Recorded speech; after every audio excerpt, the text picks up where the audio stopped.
Hello बच्चों की हालचाल। ये आपका चैनल है फिजिक्स जज्बा। मैं रवि प्रभात आज आपको पढ़ाने जा रहा हूँ बहुत ही अच्छा टॉपिक इक्विपोटेंशियल सरफेस। लेकिन लास्ट जो इससे पहले वाला वीडियो था उसमें हम एक टॉपिक आपको बताए थे, relation between electric field intensity and electric potential. वो काफ़ी इंपॉर्टेंट रिलेशन है जो अंत में आप ध्यान देंगे, जो dV equal to minus E dot D R आया था। ई इलेक्ट्रिक फील्ड इंटेंसिटी है, डी आर स्मॉल डिस्प्लेसमेंट है, dV equal to minus E D R cos theta भी लिख सकते हैं। लेकिन इसके आगे ये अभी और आगे जाने वाला है। ये दोनों साइड इंटीग्रेशन होगा, फिर यूनिफॉर्म फील्ड में देखेंगे, नॉन यूनिफॉर्म फील्ड में। तो ये इसकी जानकारी आपको अगले न्यूमेरिकल सीरीज में बताया जाएगा, क्योंकि ये टॉपिक न्यूमेरिकल से जुड़ा हुआ है। तो ज़्यादा अच्छा होगा न्यूमेरिकल के साथ पढ़ने पे, आपका कंसेप्ट और क्लियर होगा। लेकिन आज का जो टॉपिक है हमारा, उसका नाम है इक्विपोटेंशियल सरफेस। इक्विपोटेंशियल सरफेस में भी इसका यूज होने वाला है। तो फिलहाल आप ध्यान रखेंगे, dV पोटेंशियल डिफरेंस है, छोटे से दो पॉइंट्स छोटा गैप में है, उसके बीच में potential difference. E electric field intensity है, dr डिस्प्लेसमेंट है, और थीटा दोनों के E और dr के बीच का एंगल है। E इलेक्ट्रिक फील्ड इंटेंसिटी और dr डिस्प्लेसमेंट के बीच का एंगल है। तो अब हम लोग इस टॉपिक को स्टार्ट करते हैं। नाम से ही क्लियर है, इक्यू मतलब होता है इक्वल, पोटेंशियल सेम होना चाहिए, सरफेस ऐसा सरफेस जिस पे हर पॉइंट पे पोटेंशियल सेम होगा, ऐसे सरफेस को आप इक्विपोटेंशियल सरफेस बोलेंगे। नाम से ही क्लियर है कि एक ऐसा सरफेस जिस पे हर पॉइंट पे पोटेंशियल का वैल्यू सेम होना चाहिए, ऐसे सरफेस को, ऐसे लोकस ऑफ द पॉइंट्स को इक्विपोटेंशियल सरफेस आप कहेंगे। तो an equipotential surface is that surface all points lying on which, उसके ऊपर लाई करने वाले हर पॉइंट का सेम पोटेंशियल हो, उसको आप इक्विपोटेंशियल सरफेस कहेंगे। तो इक्विपोटेंशियल सरफेस हम लोग ड्रॉ करना सीखेंगे, लेकिन ड्रॉ करने से पहले आपको इसके कुछ प्रॉपर्टीज को जानना होगा, जिससे ये ड्रॉ करना काफ़ी आसान हो जाएगा। तो सबसे पहला प्रॉपर्टीज आप ध्यान रखेंगे। सबसे पहला प्रॉपर्टीज कि इक्विपोटेंशियल सरफेस के ऊपर सपोज थोड़ा देर के लिए हम एक एग्जांपल लेके चलते हैं। सपोज मान लीजिए कि ये प्लस क्यू है। आप जानते हैं कि ये सपोज ये पॉइंट चार्ज के लिए फॉर्मूला आपको मालूम है, लास्ट क्लास याद कीजिए, अंतिम जो लेक्चर था उसमें हम पढ़ाए आपको कि अगर कोई चार्ज है उससे r डिस्टेंस पे एक पॉइंट P है, तो वहाँ का पोटेंशियल होगा 1/4 pi epsilon naught Q upon R। ये फॉर्मूला होगा 1/4 pi epsilon naught Q by R। उसमें हम ये भी आपको बताए हैं कि पोटेंशियल एक स्केलर क्वांटिटी है। अगर पॉजिटिव चार्ज है तो उसका आप प्लस में लेंगे, यही नेगेटिव चार्ज होगा तो उसका potential minus Q by R, that means की पोटेंशियल नेगेटिव में होगा। तो ये हम लोग एक्सप्लेन पहले ही कर चुके हैं। तो सबसे पहला बात है कि अगर आप चाहते हैं कि इस पॉइंट चार्ज के अराउंड एक सरफेस ढूंढना जहाँ पे हर पॉइंट पे पोटेंशियल सेम हो, तो आपको Q तो ठीक है, चलिए Q फिक्स है ना, और इक्वल डिस्टेंस R लेना है और एक ही मीडियम होना चाहिए। तो 1/4 पाई एप्सिलॉन नॉट भी सेम रहेगा। तो अब इक्वल डिस्टेंस R लेकर के अगर हम लोकस का फॉर्मेशन करें, तो इस तरह से हमारा इक्वल डिस्टेंस R लेकर के, अगर इस सारा डिस्टेंस ये R है, अभी ढेर सारा इक्विपोटेंशियल सरफेस के बारे में जानेंगे। अभी हम एक बस सैंपल एक ही एग्जाम्पल लेके काम करेंगे। तो इस तरह से जो एक सरफेस का फॉर्मेशन होगा, इस तरह से जो एक सरफेस का फॉर्मेशन होगा, इस सरफेस का नाम हो जाएगा इक्विपोटेंशियल सरफेस। इसका नाम हो जाएगा इक्विपोटेंशियल सरफेस। इसके बारे में फर्दर हम लोग आगे चल के पढ़ेंगे कि जब सारा प्रॉपर्टी जान जाएंगे तब हमको पता चल जाएगा कि इक्विपोटेंशियल सरफेस कैसे ड्रॉ किया जाता है। तो अभी फिलहाल हम एक चार्ज को लेकर आपको बता रहे हैं कि अगर इक्वल डिस्टेंस R हो, Q तो फिक्स है ही, तो ये इस तरह का, तो यानी पॉइंट चार्ज के अराउंड जो इक्विपोटेंशियल सरफेस बनेगा वो कैसा बनेगा, स्फेरिकल। चूंकि ये 2D फिगर नहीं है, ये 3D फिगर होगा, क्योंकि ये पॉइंट चार्ज है। तो इससे R डिस्टेंस ले करके आप स्पेस में अगर आप एक लोकस ड्रॉ करेंगे तो वो स्फेरिकल स्ट्रक्चर या स्फेरिकल लोकस फॉर्म होगा। तो यानी कि किसी पॉइंट चार्ज का इक्विपोटेंशियल सरफेस स्फेरिकल होता है। अब ये जरूरी नहीं है कि ये स्फेयर ये हो, ये स्फेयर यहाँ भी हो सकता है, लेकिन आर फिक्स होना चाहिए, इस पॉइंट चार्ज से डिस्टेंस फिक्स होना चाहिए। और फिर थोड़ा और आगे जाएंगे तो और आगे जा सकते हैं। यहाँ से ये भी है, ये भी है, ये भी है, फिर इस तरह से बढ़ते चले जाएगा। ठीक है, इस तरह से ये इक्विपोटेंशियल। तो आप बहुत सारा इक्विपोटेंशियल सरफेस ड्रॉ कर सकते हैं। इक्विपोटेंशियल सरफेस ड्रॉ करने के सीखने के लिए पहले हम इसके कुछ प्रॉपर्टीज के बारे में स्टडी करेंगे, उसके बाद हम लोग आगे बढ़ेंगे। फिलहाल एक सैंपल एग्जांपल हम लोग ले चुके हैं कि एक पॉइंट चार्ज का इक्विपोटेंशियल सरफेस स्फेरिकल होता है। पहला प्रॉपर्टी, आप सपोज मान लीजिए कि ये एक इक्विपोटेंशियल सरफेस लेके चल रहा है, ये वाला, ठीक है, कोई भी एक लेके चल सकते हैं। तो ये जितना पोटेंशियल इस P पे होगा उतना पोटेंशियल यहाँ पे Q पे होगा और उतना ही पोटेंशियल यहाँ पे R पे होगा। तो याद रखेंगे कि हर पॉइंट पे इक्विपोटेंशियल क्या होगा, सेम होगा। Potential at every points on equipotential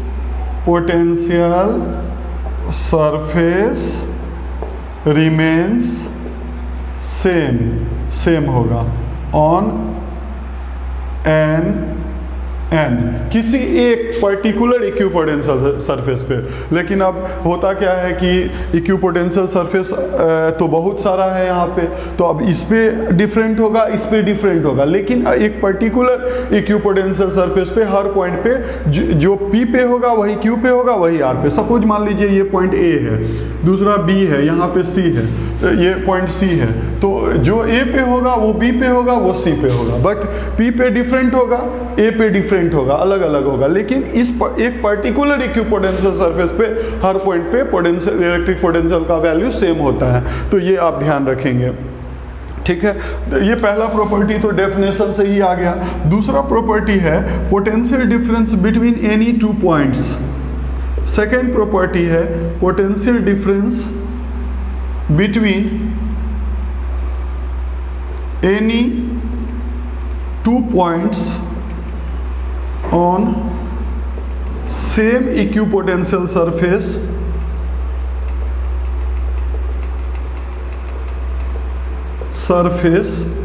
each zero होगा। मतलब एक ही इक्विपोटेंशियल, सपोज यहाँ का पोटेंशियल Vp है, यहाँ का पोटेंशियल Vq है, यहाँ का पोटेंशियल Vr है, तो Vp माइनस Vq जीरो होगा, Vq माइनस Vr जीरो होगा, Vp मतलब किसी एक पर्टिकुलर इक्विपोटेंशियल सरफेस पे किसी भी दो पॉइंट्स के बीच का पोटेंशियल डिफरेंस का वैल्यू जीरो होता है। दैट मीन्स कि जो डेल्टा V होगा, या आप उसे dV भी कह सकते हैं, बड़े रेंज में देख रहे हैं तो डेल्टा V होगा, छोटे डिस्प्लेसमेंट के लिए देख रहे हैं तो dV से डिनोट कीजिए, डेल्टा V या dV का वैल्यू जीरो होता है। ये रहा सेकंड प्रॉपर्टी। अब हम लोग थर्ड प्रॉपर्टी की तरफ आगे बढ़ेंगे। तीसरा प्रॉपर्टी है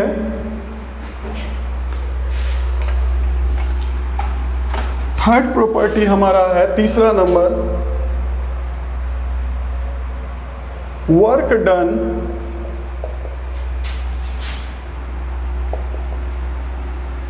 in moving any charge on an equipotential surface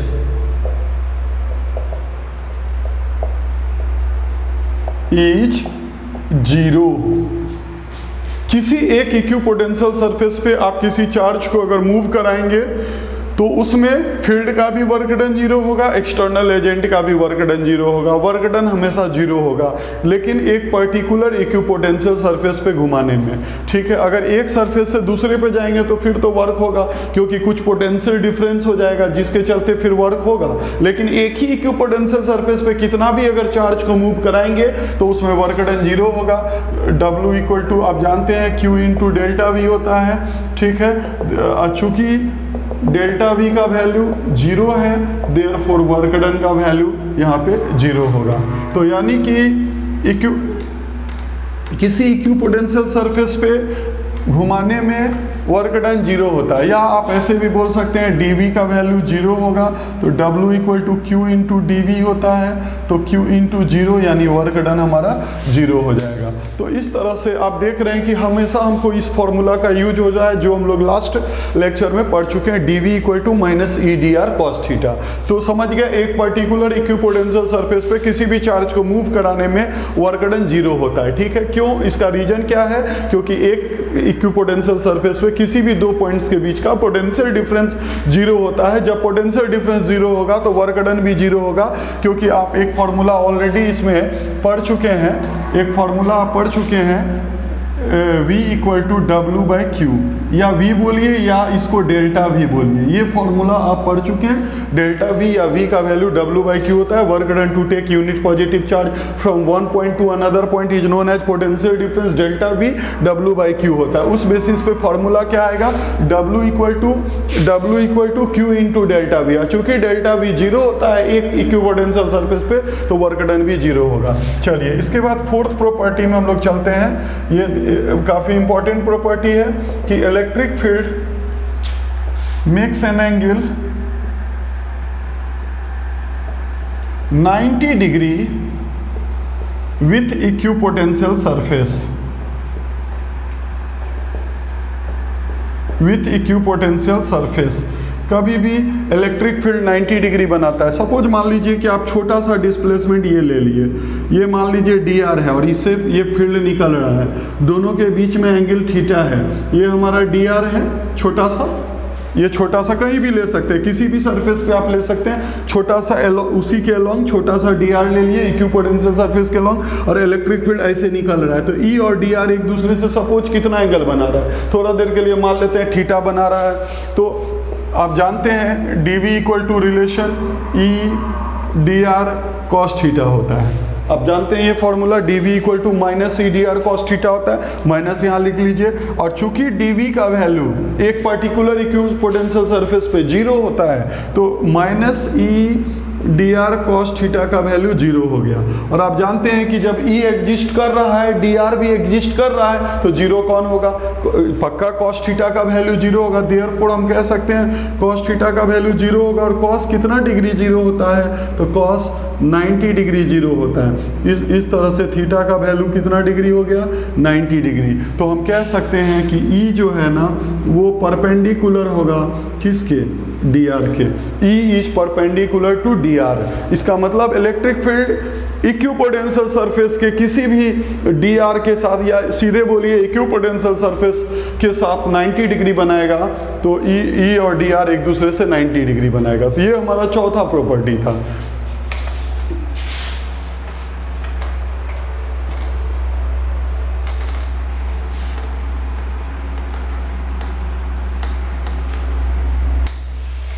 पांचवा प्रॉपर्टी है हमारा, जिस रीजन में इलेक्ट्रिक फील्ड स्ट्रांग होगा वहां इक्विपोटेंशियल सरफेस क्लोज होगा, क्लोजर होगा।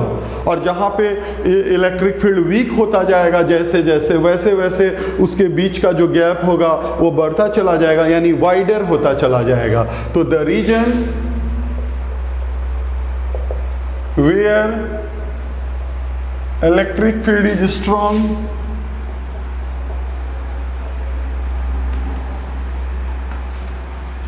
electric field is strong, equipotential surfaces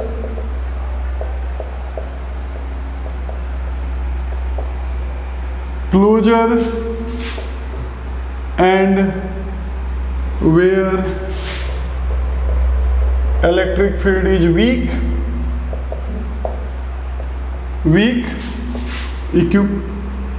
potential surfaces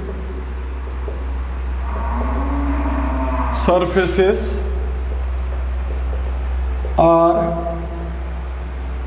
wider, relatively wider या वाइड। ठीक है, यहां भी आप कर सकते हैं रिलेटिवली वहां पे क्लोज बनाएंगे, रिलेटिवली क्लोज होगा। और जहाँ पे इलेक्ट्रिक फील्ड वीक है वहाँ रिलेटिवली इक्विपोटेंशियल सरफेस के बीच में गैप को बढ़ाते चले जाएंगे उसी रेशियो में, ठीक है। तो ये काफ़ी इंपॉर्टेंट प्रॉपर्टी है। इस प्रॉपर्टी को समझने के लिए आप ऐसे समझ सकते हैं, जैसे मान लीजिए देखिए ये प्लस क्यू चार्ज है, ठीक है, ये सपोज मान लेते हैं प्लस क्यू चार्ज है, इसके अराउंड ये इक्विपोटेंशियल सरफेस है। तो आप जानते हैं कि फील्ड कैसे निकलता है, फील्ड इस तरह से 90 डिग्री बनाकर निकलता है सरफेस से, इस तरह से 90 डिग्री बनाकर निकलता है फील्ड, ठीक है।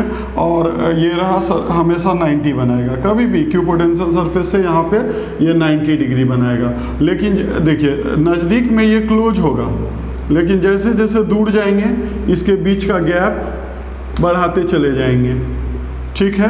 क्यों? आप जानते हैं कि चार्ज से दूर जाएंगे तो फील्ड वीक होता जाएगा और कमज़ोर होगा तो जो इक्विपोटेंशियल सरफेस ड्रॉ करेंगे उसके बीच का गैप बढ़ता चला जाएगा, ठीक है। नज़दीक में स्ट्रॉन्ग फील्ड है तो ज़्यादा क्लोज बनाएंगे इक्विपोटेंशियल सरफेस, और दूर जाने पे गैप बढ़ता जा रहा है तो ये दूर जाने पे फील्ड वीक होता जा रहा है तो गैप को बड़ा करते चले जाएंगे। तो इस तरह से ध्यान रखेंगे, the region where electric field is strong equipotential surface relatively close, and where electric field weak equipotential surface are relatively wider. Okay, ठीक है। नेक्स्ट प्रॉपर्टी की तरफ बढ़ते हैं।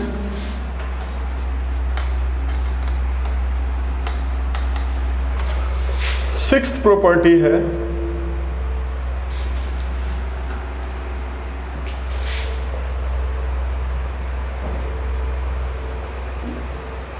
direction of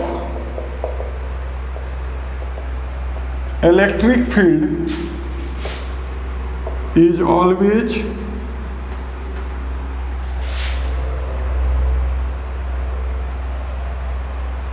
from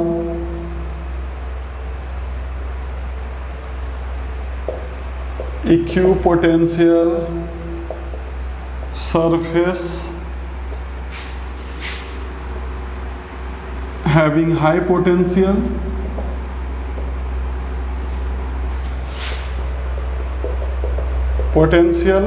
to equipotential surface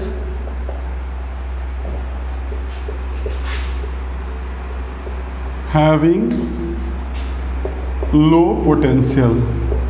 तो ये चीज़ को ध्यान रखेंगे कि इलेक्ट्रिक फील्ड का डायरेक्शन ऐसे भी आप जानते हैं एक प्रॉपर्टी है, आगे हम लोग इसके बारे में थोड़ा डिटेल भी पढ़ेंगे कि इलेक्ट्रिक फील्ड का डायरेक्शन हाई पोटेंशियल से लो पोटेंशियल की तरफ होता है। तो यहाँ भी वही बात है कि इलेक्ट्रिक फील्ड का जो डायरेक्शन होगा वो हाई इक्विपोटेंशियल सरफेस से लो, ऐसा सरफेस जिसका हाई पोटेंशियल है उससे ऐसा सरफेस जिसका लो है उसकी तरफ होगा डायरेक्शन। तो ये कोई खास प्रॉपर्टी नहीं है, फिर भी ध्यान में रखने के लिए आप इसे रख सकते हैं। अब हम लोग ड्रॉ करना सीखेंगे। सबसे पहले अगर आप किसी पॉजिटिव चार्ज का इक्विपोटेंशियल सरफेस ड्रॉ करना चाहते हैं तो देखिए इसका सेंटर से इक्वल डिस्टेंस r लेकर के एक इस तरह से ड्रॉ कर लेंगे। और ये सर्कुलर नहीं है, ये स्फेरिकल है, फिगर 3D होगा क्योंकि स्पेस में आप r डिस्टेंस हर तरफ लेंगे तो जो लोकस फॉर्म होगा वो स्फेरिकल फॉर्म होगा। स्टार्टिंग में आप गैप को कम रखेंगे। हाँ, आप जानते हैं कि इलेक्ट्रिक फील्ड कैसे निकलता है, इस तरह से निकलता है हर तरफ। अगर आप इलेक्ट्रिक फील्ड लाइंस में देख चुके हैं कि इलेक्ट्रिक फील्ड लाइंस जो है इससे 90 डिग्री बनाकर हर डायरेक्शन में निकलता है। और इक्विपोटेंशियल सरफेस ड्रॉ करते समय ये ध्यान रखेंगे कि इक्विपोटेंशियल सरफेस जो है इलेक्ट्रिक फील्ड के साथ 90 डिग्री बनाता है। तो यहाँ पे आप इस चीज़ का ख्याल रखेंगे। ये हर जगह ये कितना होगा, कहीं भी अंदर में ड्रॉ किए तो आप इक्विपोटेंशियल सरफेस बहुत सारा ड्रॉ कर सकते हैं, उसमें कोई प्रॉब्लम नहीं है। बस ये ध्यान रखेंगे कि चार्ज के नज़दीक में ये गैप कम होगा और धीरे धीरे ये गैप जो है ना, धीरे धीरे ये गैप बड़ा होता चला जाएगा। ये धीरे धीरे जो ये गैप है उसको इंक्रीज करते चले जाएंगे, इस गैप को बड़ा करते चले जाएंगे, ठीक है। तो ये पहले छोटा रहेगा, धीरे धीरे गैप बड़ा होता जाएगा क्योंकि बड़ा गैप बताता है वीक फील्ड को, ठीक है। उसी तरह से अगर मान लीजिए नेगेटिव चार्ज है तो सेम वही हो जाएगा। इसी तरह से फील्ड बस डायरेक्शन अंदर की तरफ होगा, इक्विपोटेंशियल सरफेस का पैटर्न बस सेम यही ड्रॉ कर देना है। उसके बाद हम लोग चलते हैं अगर कहीं, तो ये आप ध्यान रखेंगे ये कैसा होता है, स्फेरिकल इक्विपोटेंशियल सरफेस, ठीक है। Equipotential surface. उसके बाद आप चलते हैं हम लोग, अगर कहीं पे पैरेलल फील्ड लाइंस है, सपोज मान लीजिए पैरेलल है और इक्वली स्पेस्ड है, तो आप इलेक्ट्रिक फील्ड लाइंस के प्रॉपर्टी में पढ़ चुके हैं कि फील्ड लाइन पैरेलल हो और इक्वली स्पेस्ड हो तो वो यूनिफॉर्म फील्ड को बताता है। यानी दैट मीन्स कि इस रीजन में इलेक्ट्रिक फील्ड यूनिफॉर्म है, हर पॉइंट पे उसका इंटेंसिटी एक समान है। तो जब आप यहाँ पे इक्विपोटेंशियल सरफेस ड्रॉ करेंगे तो वो इसके पैरेलल होगा, इसके पैरेलल होगा, ठीक है। तो अब प्लेन को दिखाना है, प्लेन होगा, सरफेस तो एक प्लेन होगा, ठीक है, और जो इसके साथ 90 डिग्री बनाएगा, ठीक है। तो उसको ड्रॉ करने का तरीका ये है, इस तरह से आप प्लेन बनाते चले जाएंगे, ठीक है। और यहाँ गैप आप सेम रखेंगे, यहाँ गैप हर जगह सेम रखेंगे। क्यों गैप सेम रखेंगे? क्योंकि आप जान रहे हैं कि ये कैसा फील्ड है, यूनिफॉर्म फील्ड है, तो हर जगह गैप भी प्लेन्स के बीच में इस तरह से, जैसे ये कॉपी है तो इस तरह से आप गैप को ऐसे फिर ऐसे फिर ऐसे और इक्वल डिस्टेंस पे होगा। और आप जानते हैं इक्विपोटेंशियल सरफेस फील्ड के साथ 90 बनाता है, तो 90 बनाएगा। यहाँ पे जैसे ये 90 डिग्री होगा, यहाँ भी ये 90 डिग्री होगा, यहाँ भी ये 90 डिग्री होगा, हर जगह 90 डिग्री होगा। तो एक प्लेन बनेगा, ठीक है, जो इलेक्ट्रिक फील्ड लाइन से 90 डिग्री बनाएगा और इक्वल स्पेस पे होगा। इसलिए इक्वल स्पेस पे होगा क्योंकि यहाँ पे फील्ड यूनिफॉर्म है। आप जानते हैं कि स्पेस कम होता है इक्विपोटेंशियल, जहाँ स्ट्रॉन्ग फील्ड होता है स्पेस ज़्यादा करते हैं धीरे धीरे, जैसे जैसे फील्ड वीक होता जाता है। यहाँ पूरे पैरेलल लाइंस है, इक्वली स्पेस्ड है, यूनिफॉर्म फील्ड को बता रहा है, तो इक्विपोटेंशियल सरफेस के बीच का गैप को आपको सेम रखना है, ठीक है। तो इस तरह से यहाँ पे याद रखेंगे, ये यूनिफॉर्म फील्ड है, यूनिफॉर्म फील्ड है, और यहाँ पे जो प्लेन हो जाएगा, plane equipotential surface, potential surface. तो इस तरह से हम लोग दो अच्छे से सीख गए। अब हम लोग तीसरे की तरफ जाते हैं। अगर सपोज मान लीजिए कि थोड़ा देर के लिए पहले मान लेते हैं अनलाइक चार्ज हो। सपोज मान लीजिए कि ये प्लस चार्ज है और ये हमारा माइनस चार्ज है, और इसका इक्विपोटेंशियल सरफेस ड्रॉ करना है। एक प्लस चार्ज है और दूसरा माइनस है, इसका इक्विपोटेंशियल सरफेस हमको ड्रॉ करना है। तो ध्यान देंगे, सबसे पहले आप फील्ड बना लीजिए। ये रहा फील्ड, ये रहा फील्ड, प्लस से निकलेगा माइनस पे जाएगा, ये हुआ। हमेशा 90 बनाता है, यहाँ पे ये ध्यान रखना है। जो ये ऐसे आएगा तो सरफेस से 90 बनाएगा। आप जानते हैं इलेक्ट्रिक फील्ड जो है सरफेस से 90 बनाता है, तो उस हिसाब से ये है, इधर से अंदर आएगा, इधर से आएगा, इधर से आएगा, इधर से बाहर निकलेगा, ऐसे। सबसे पहले जब आप इलेक्ट्रिक फील्ड लाइंस पढ़े थे तो ऐसे ही ड्रॉ करना सीखे थे, तो ये पहले ड्रॉ कर लेंगे। उसके बाद आपको सरफेस इक्विपोटेंशियल सरफेस ड्रॉ करना है। तो यहाँ पे आप गौर करेंगे, नज़दीक में यहाँ क्लोज है लाइंस, तो यहाँ पे नेचुरल बात है कि जो फील्ड लाइंस है वो इक्विपोटेंशियल ऐसा होगा। इधर से क्लोज रखेंगे, इधर से गैप को बढ़ाते जाएंगे।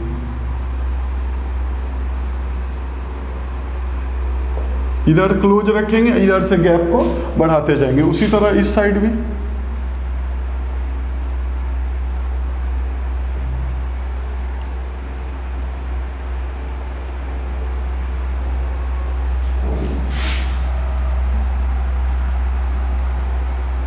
और बीच में फील्ड सरफेस बनाना है जो फील्ड के साथ 90 डिग्री बनाए। तो यहाँ पे आप देख रहे हैं कि इस तरह से फील्ड है, टेंजेंट ड्रॉ करेंगे तो फील्ड का डायरेक्शन ये है, तो यहाँ पे कैसा लाइंस बन जाएगा बीच में, तो बीच में इस तरह का लाइंस बन जाएगा। तो ये जितना भी आप डॉटेड देख रहे हैं ये हमारा इक्विपोटेंशियल सरफेस है। तो इस तरह से आप इक्विपोटेंशियल सरफेस को ड्रॉ कर सकते हैं। अब लास्ट बच गया एक लाइक चार्ज। तो प्लस माइनस रहा तो आप पहले इलेक्ट्रिक फील्ड ड्रॉ कर लेंगे, और हर जगह ही ये ख्याल रखेंगे कि ये कितना डिग्री बना रहा है, 90। इस तरह से हर जगह ये यहाँ भी अंदर जाएगा तो ये 90 डिग्री बनाएगा, यहाँ भी ऐसे बाहर आ रहा है तो सरफेस से 90। तो हर जगह ये ध्यान रखते चलना है कि ये 90 डिग्री बनाएगा।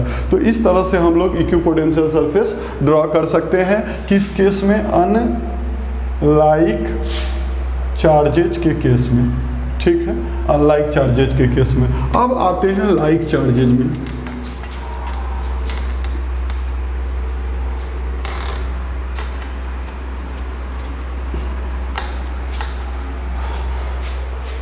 सपोज मान लीजिए कि आपके पास 2 प्लस चार्ज है। सबसे पहले आप इस बार लाइक चार्जेज है, सबसे पहले आप इसका ये ड्रॉ करेंगे इलेक्ट्रिक फील्ड। ये ड्रॉ कर लेने से आसान हो जाता है।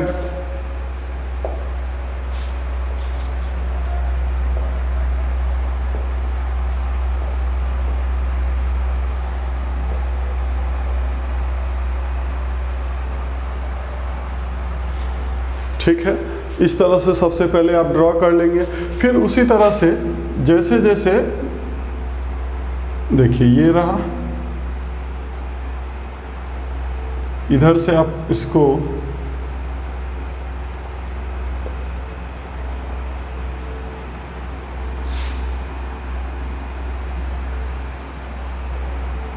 एक बार ऐसे टच हो जाएगा, फिर लास्ट में ऐसे आएगा, इस तरह से जाएगा। अंत में फिर यूनिफॉर्म होने लगता है फील्ड, इस तरह से हो जाएगा अंत में। तो देखिए धीरे धीरे, जैसे पहले ये नज़दीक में, एकदम नज़दीक में स्फेरिकल होगा और काफ़ी क्लोज होगा, इस तरह से क्लोज होगा, और धीरे धीरे दूर जाएंगे, गैप बढ़ते जाएगा। तो इधर गैप थोड़ा ज़्यादा बढ़ेगा इस तरफ, क्योंकि आप जान रहे हैं फील्ड लाइन एक दूसरे को रिपेल कर रहा है। तो यहाँ फील्ड लाइंस का जो डेंसिटी है वो कम हो रहा है, बीच में रिपेल करने के चलते डेंसिटी कम हो रहा है। तो डेंसिटी कम होगा तो इधर थोड़ा ज़्यादा फैलेगा विथ इसके रिस्पेक्ट में, इस तरफ ये भी देखिए ज़्यादा फैल रहा है। इधर उतना ज़्यादा नहीं फैलाएंगे, इधर क्लोज रहेगा, इधर ज़्यादा गैप बड़ा होता जाएगा, और एक समय दोनों टच हो जाएगा यहाँ पे बीच में, दोनों यहाँ पे टच हो जाएगा। टच होने के बाद अब जो अगला ड्रॉ करेंगे इसके बाद, तो वो जस्ट फील्ड ऐसे जाएगा, इस तरह से ऐसे टच होते हुए ऐसे, और अंत में फिर ये पूरा ऐसे ही फिर बढ़ता चला जाएगा, और बहुत दूर जाने के बाद फिर वो स्फेरिकल फॉर्म में आ जाएगा। तो हम एक बार इसको फिर से ड्रॉ कर देते हैं। दोनों प्लस रहे तो इस तरह से बढ़ाइए, इधर गैप कम रखना है, इस तरह से ऐसे,